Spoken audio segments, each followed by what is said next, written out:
Drystone Wall is a heritage-listed dry stone wall at 2-4 Cleveland Terrace, Townsville CBD, City of Townsville, Queensland, Australia. It was built in 1877. It is also known as Queensland Transport, Townsville Library and School of Arts, License Testing Centre, and Townsville Supreme Court. It was added to the Queensland Heritage Register on 7 February 2005. History. The Drystone Wall, Melton Hill, Townsville is the only remaining physical evidence on the site of the former Townsville Supreme Court, which was constructed as the Townsville Library and School of Arts building. The building opened in September 1877 and was designed and constructed by Townsville architect and building contractor Charles Alexander Ward, who won a premium of £10 for the design. In 1889, the Supreme Court bill provided for the relocation of Queensland's Northern Supreme Court from Bowen to Townsville. By the end of that year, plans were underway to convert the School of Arts to house the Northern Supreme Court. The alterations were carried out by Townsville building firm Rooney Brothers.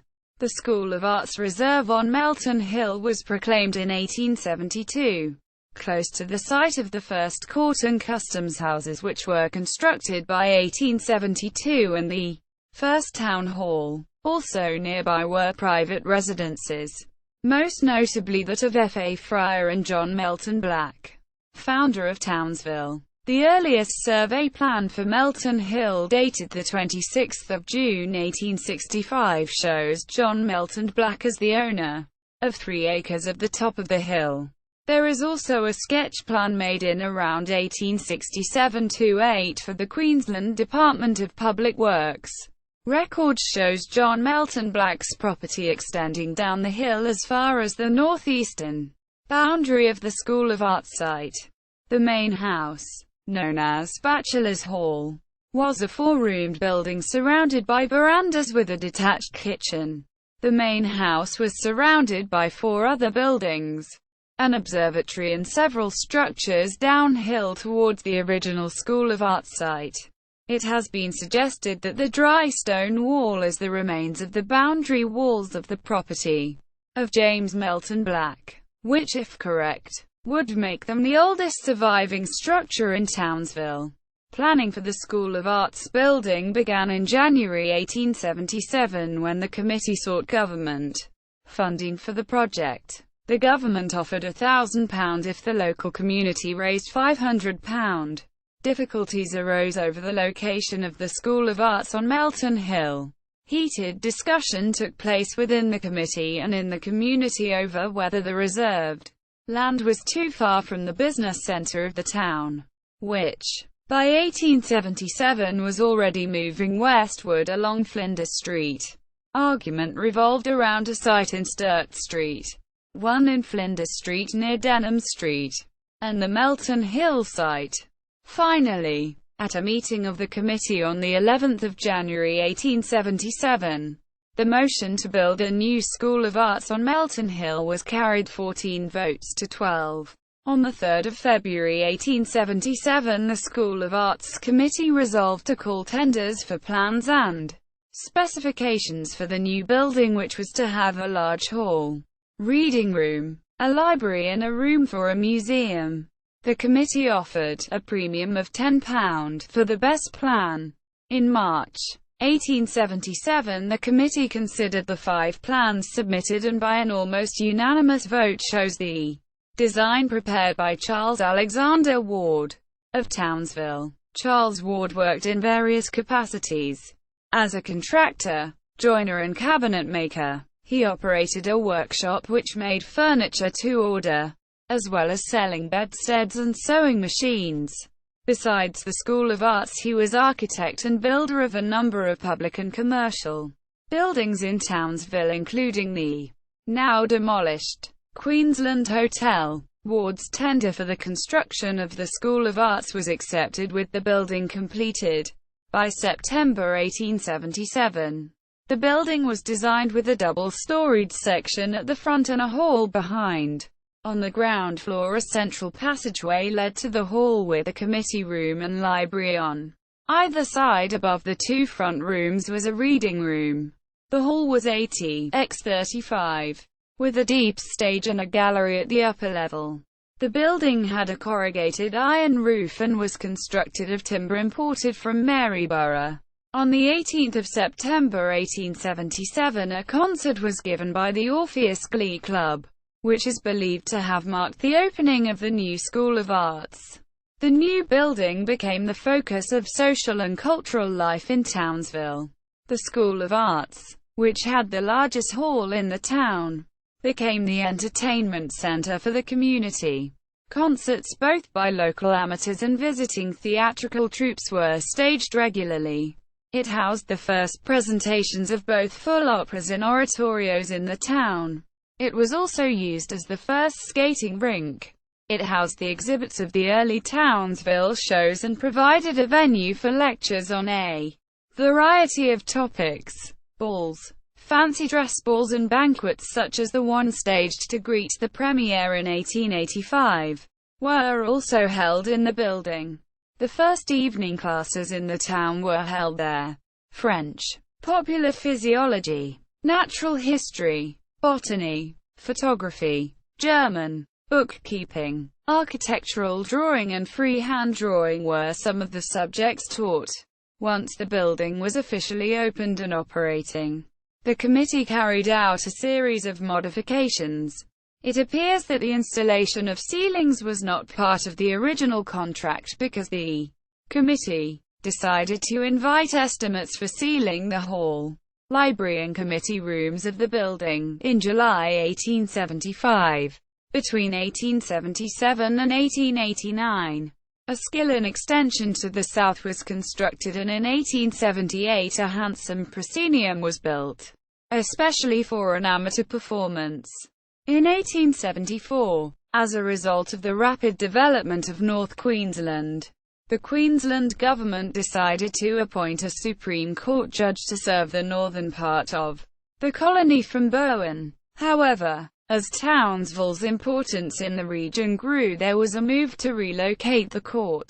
In September 1887, the issue was debated in Parliament and a decision was made to relocate Queensland's Northern Supreme Court to Townsville. However, no action was taken at the time. In May 1888, there was a change of government and 2 members for Townsville were elected.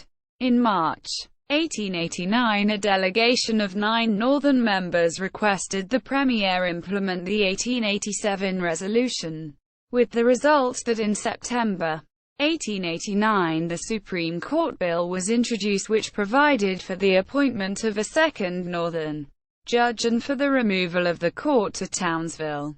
While it appeared that the government first planned to construct a new court building, by December 1889 plans were underway to convert the School of Arts for use as the Northern Supreme Court.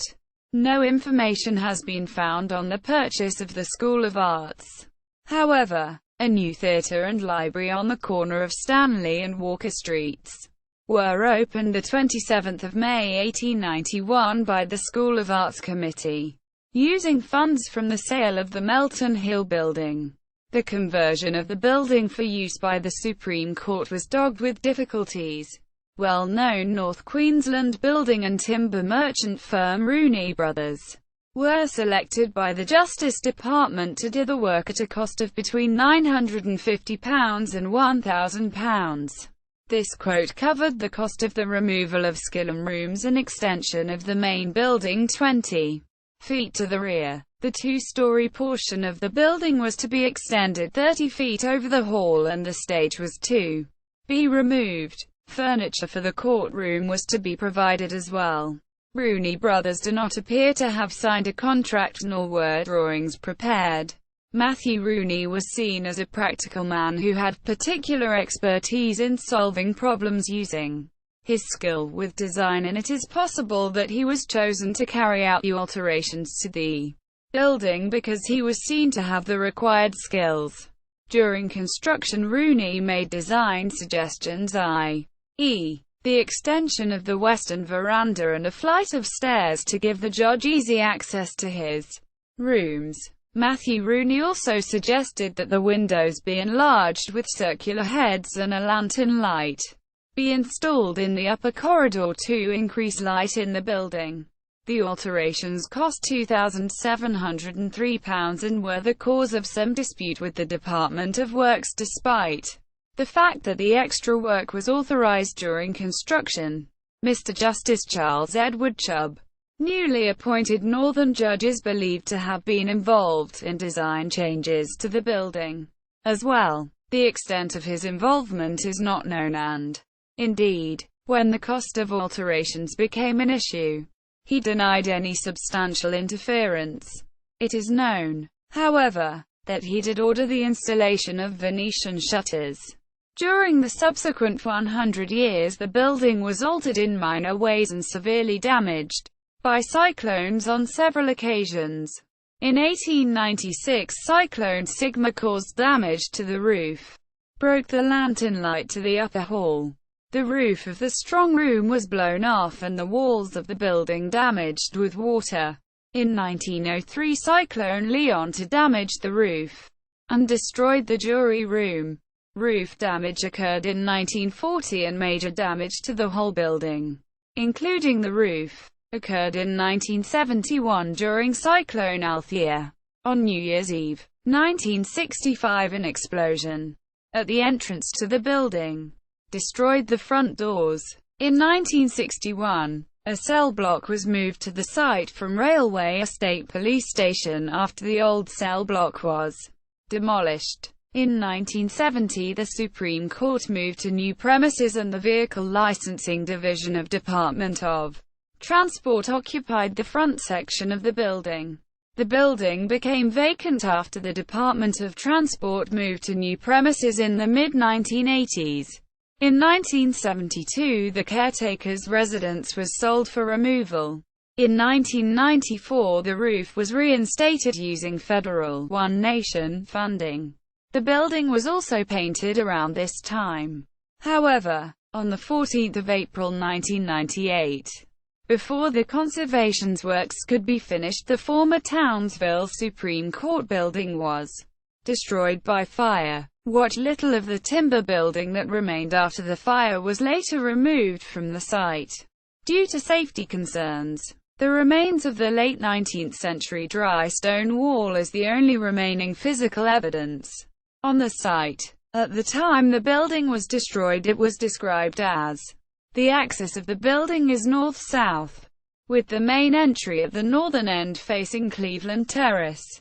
The north facade has a two-storied veranda with crossed timber balustrades and curved boarded valances to both levels, and a central projecting portico with paired timber posts topped with a pediment and a flagpole as finial. The double entry doors have an arched fanlight and large single-pane double-hung windows with arched heads to either side. Behind are two levels of offices and chambers each side of a central corridor. This northern section of the building has hipped roofs in a U-shaped configuration. There is a glazed lantern with curved domed roof on one of the ridges. The double-hung windows, smaller than those of the front, have 2 panes per sash and are shaded by continuous curved corrugated iron hoods. The walls are clad in weatherboards. The interior of this section has walls lined with wide horizontal beaded boards and high ceilings of double beaded boards. The entry has the remnant of a gold-painted sign beside the arched opening. The room beside the entry retains its molded timber counter. In the cupboard under the stair are small remnants of theatrical posters dating from 1879 to 1880. Doors here are typically low-waisted 4-panel, some with fan lights. The floors are timber boards. In the upper level, the lantern provides a boarded roof light to the central corridor. At the end of the corridor, an arched opening and timber balustrade form a balcony which overlooks the courtroom. To the very upper portion of the walls is a panel of perforated zinc ventilation grills. The former judges' chambers retain their cedar bookshelves. From this level, the northern veranda has views over Cleveland Bay. Detached to the west of this section is the strong room of painted brick. It has a curved corrugated iron roof, iron door and small barred window. The central part of the building is the single-storied courtroom. The gabled roof has dormer windows and ventilators along its ridge. On the east side is the courtroom's gabled entry porch, which has a scalloped bargeboard, boarded valance and timber posts with capitals. A veranda with similar valance runs the length of the western side. From this veranda, an external timber stair leads to the judge's chambers. The courtroom has exposed scissor trusses with stop-chamfered members, and raked ceilings lined in diagonal boarding above. There is a dormer window to each side of the ridge. The large double-hung windows, two to each side, have single-pane sashes and arched heads, and are similar to those beside the main entry. Again, the walls are lined in horizontal beaded boards and the floors timber. To the southern end of the courtroom is an elevated timber stage, with stairs to either side. Court furniture retained in place includes the cedar judge's bench with screen behind, the stand for the witness box, the defendant's dock, the jury stand, and a timber rail and tiered benches for the public at the rear. To the rear of the courtroom are three small offices at the level of the stage. From here, a link of latticed walls and curved corrugated iron roof connects to the jury room to the east. The jury room is a single timber room, with toilets added to the north. Its subfloor construction includes brickwork of an earlier building in this position. It has a pyramid roof and ventilator at its apex, and timber hoods to its windows. Behind this block is a small brick shower room, with lean-to roof and boarded shutter. Behind the shower, and of similar height, is a stone-pitched retaining wall marking the rear of the site. Along the western side of the main building runs a graded brick retaining wall, forming the terrace of the remainder of the site. Further to the west is a timber cell block and a timber toilet block. Description: the former Townsville Supreme Court was an imposing 1- and 2-story timber building with a corrugated iron roof. It was located on the northeastern side of Melton Hill, part of the foothills of Castle Hill, and faced north over the Strand and Cleveland Bay. The platforms of the site are part of a series of terraces formed in the rocky hillside. The site is on the corner of Melton and Cleveland Terraces. It sits between a group of public and government buildings, which includes the Townsville Customs House and the Townsville State Government offices on the lower side of the hill, and a group of substantial early residences higher on the hill to the west. The condition of the Drystone wall varies from sound to areas of partial collapse or missing stones. The wall is situated on the boundary of Lot 3 on EP 2361 and Lot 6 on T1 18300.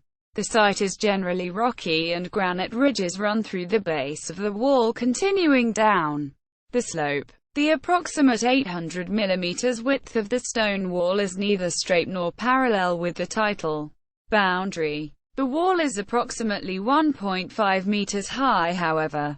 It is thought to have been substantially higher, possibly as high as 1.8 meters.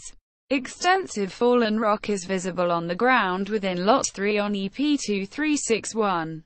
The rocks used to construct the wall are of random size, with some as large as 400 by 300 by 500 mm, and smaller fragments scattered among them.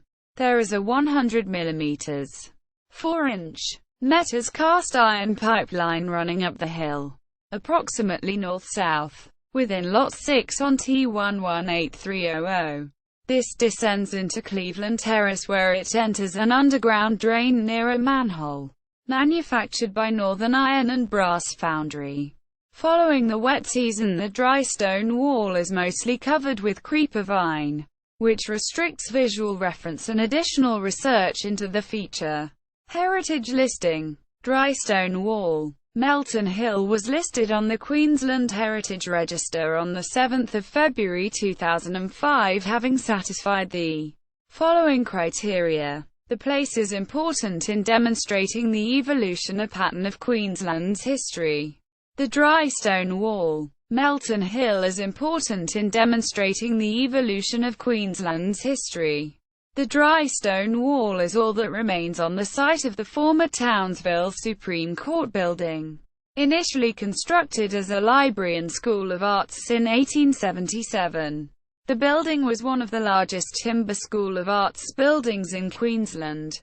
It played an important part in the social life of Townsville in the late 1870s and through the 1880s. When it was completed, the hall was the premier entertainment venue in Townsville. For 86 years the building served as the only timber Supreme Court building in Queensland. It is also distinguished by the fact that it was a converted building, which differed from the usual practice of purpose-built courthouses. The place has potential to yield information that will contribute to an understanding of Queensland's history. The Drystone Wall. Melton Hill has potential to yield information that will contribute to an understanding of Queensland's history. In particular, the Drystone pitched wall on Lot 3 on EP 2361 and Lot 6 on T118300 have the potential to yield information on the early government and residential area of Townsville. The wall is believed to have been constructed in the late 19th century and has characteristic British origins, with its approximate 800 mm width consistent with English walls. There is the possibility that the Drystone Wall may be associated with John Melton Black's private residence on Melton Hill c. 1867. It has the potential to extend the current body of knowledge about this early civic leader. Attribution. This Wikipedia article was originally based on the Queensland Heritage Register, published by the State of Queensland under CC by 3.0 astronomical units license. Accessed on 7 July 2014. Archived on 8 October 2014. The geo-coordinates were originally computed from the Queensland Heritage Register boundaries, published by the State of Queensland under CC by 3.0 astronomical units license. Accessed on 5 September 2014. Archived on 15 October 2014. History of the regional courthouses. Townsville. Supreme Court Library of Queensland. Retrieved 19 February 2016.